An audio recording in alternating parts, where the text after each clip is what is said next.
আমি এখন বেশি একটা এরকম ভাবেই চলে যাই গাইড করতে। আর তারপরে ও যে ওড়নাটা কিনেছিল সেই ওড়নাটা লাল ছিল বলে ও আর পরেনি, ও শাড়িটা যেহেতু খয়েরি ছিল। তারপরে ওর আরেকটা এক্সট্রা ওড়না ছিল লেহেঙ্গার মনে হয়, তো তারপরে ও বললো আমাকে এই ওড়নাটা পরিয়ে দাও।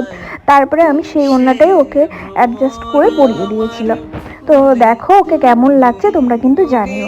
আর এই লুকটা কিন্তু পুরোই আমার ব্রাইডের চয়েসের উপরে করা হয়েছে। আর ওই একটা রুমে অনেক লোক হয়ে গেছিলো, লাস্ট টাইম ভালো করে ভিডিও ফটো তুলতে পারিনি। তো তোমরা এখানে ফুল লুকটা দেখে জানিও যে ওকে কেমন লাগছে। গানের সুরে পেলাম একার প্রাণের নিমন্ত্রণ। তারপরে এখানে সাজতে সাজতে ওর মাও দেখতে চলে এসেছে ওর মেয়েকে কেমন লাগছে। তো এখানে ওর মা দেখো চলে এসছে দেখতে।